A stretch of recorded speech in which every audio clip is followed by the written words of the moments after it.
इस बुजुर्ग महिला के माध्यम से हम आप लोगों तक इस कहानी को पहुंचा रहे हैं। लीजिए सुनिए स्वर्ग और नरक की कहानी। कहानी अच्छी लगे तो प्लीज लाइक, शेयर और सब्सक्राइब करना ना भूलें। धन्यवाद। एक बुजुर्ग महिला की मृत्यु हो गई। यमराज उसे लेने आए। महिला ने यमराज से पूछा, आप मुझे स्वर्ग ले जाएंगे या नरक? यमराज बोले, दोनों में से कहीं नहीं। तुमने इस जन्म में बहुत ही अच्छे कर्म किए हैं, इसलिए मैं तुम्हें सीधे प्रभु के धाम ले जा रहा हूँ। बुजुर्ग महिला खुश हो गई और बोली, धन्यवाद, पर मेरी आपसे एक विनती है। मैंने यहाँ धरती पर सबसे स्वर्ग नरक के बारे में बहुत सुना है। मैं एक बार इन दोनों जगहों को देखना चाहती हूँ। यमराज बोले, तुम्हारे कर्म अच्छे हैं, इसलिए मैं तुम्हारी यह इच्छा पूरी करता हूँ। चलो हम स्वर्ग और नरक के रास्ते से होते हुए प्रभु के धाम चले गए। दोनों चल पड़े। सबसे पहले नरक आया। नरक में बुजुर्ग महिला ने जोर जोर से लोगों के रोने की आवाज सुनी। नरक में सभी लोग दुबले पतले और बीमार दिखाई दे रहे थे। महिला ने एक आदमी से पूछा, यहाँ आप सब लोगों की ऐसी हालत क्यों है? आदमी बोला, तो और कैसी हालत होगी, मरने के बाद जब से यहाँ आए हैं हमने एक दिन भी खाना नहीं खाया।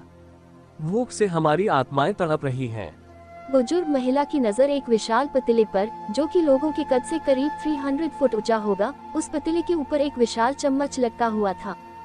उस पतीले में से बहुत ही शानदार खुशबू आ रही थी।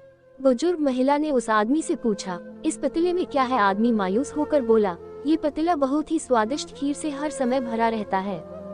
बुजुर्ग महिला ने हैरानी से पूछा, इसमें खीर है, तो आप लोग पेट भर के ये खीर खाते क्यों नहीं? भूख से क्यों तड़प रहे हैं?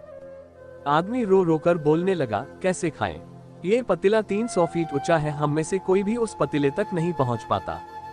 बुजुर्ग महिला को उन पर तरस आ गया। सोचने लगी, बेचारे खीर का पतीला होते हुए भी भूख से बेहाल हैं। शायद ईश्वर ने इन्हें ये ही दंड दिया होगा। यमराज बुजुर्ग महिला से बोले, चलो हमें देर हो रही है। दोनों चल। कुछ दूर चलने पर स्वर्ग आया।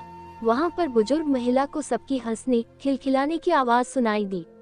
सब लोग बहुत खुश दिखाई दे रहे थे। उनको खुश देखकर बुजुर्ग महिला भी बहुत खुश हो गई। पर वहाँ स्वर्ग में भी बुजुर्ग महिला की नजर वैसे ही 300 फुट ऊंचे पतीले पर जैसा नरक में था, उसके ऊपर भी वैसा ही चम्मच लटका हुआ था। बुजुर्ग महिला ने वहाँ लोगों से पूछा, इस पतीले में क्या है? स्वर्ग के लोग बोले, इसमें बहुत स्वादिष्ट खीर है। बुजुर्ग महिला हैरान हो गई। उनसे बोली, पर ये पतीला तो 300 फीट ऊंचा है, आप लोग तो इस तक पहुंच ही नहीं पाते होंगे। उस हिसाब से तो आप लोगों को खाना मिलता ही नहीं होगा, आप लोग भूख से बेहाल होंगे। पर मुझे तो आप सभी इतने खुश लग रहे हो, ऐसे कैसे? लोग बोले, हम तो सभी लोग इस पतीले में से पेट भर के खीर खाते हैं। महिला बोली, पर कैसे? पतीला तो बहुत ऊंचा है। लोग बोले, तो क्या हो गया, पतीला ऊंचा है तो? यहाँ पर कितने सारे पेड़ हैं। ईश्वर ने ये पेड़ पौधे, नदी, झरने हम मनुष्यों के उपयोग के लिए तो बनाए हैं। हमने इन पेड़ों की लकड़ी ली, उसको काटा, फिर लकड़ियों के टुकड़ों को जोड़ के विशाल सीढ़ी का निर्माण किया।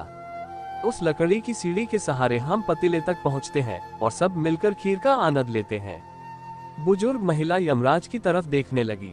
यमराज मुस्काए बोले, ईश्वर ने स्वर्ग और नरक मनुष्यों के हाथों में ही सौंप रखा है। चाहे तो अपने लिए नरक बना ले, चाहे तो अपने लिए स्वर्ग। ईश्वर ने सबको एक समान हालातों में डाला है। उसके लिए उसके सभी बच्चे एक समान हैं, वो किसी से भेदभाव नहीं करते। वहाँ नरक में भी पेड़ पौधे सब थे, पर वो लोग खुद ही आलसी हैं। उन्हें खीर हाथ में चाहिए। वो कोई कर्म नहीं करना चाहते, कोई मेहनत नहीं करना चाहता, इसलिए सब भूख से बेहाल हैं। यही तो ईश्वर की बनाए इस दुनिया का नियम है। जो कर्म करेगा, मेहनत करेगा, उसी को मीठा फल खाने को मिलेगा। अर्थात स्वर्ग एवं नरक आपके हाथ में ही है। मेहनत करें, अच्छे कर्म करें और अपने जीवन को स्वर्ग बनाएं।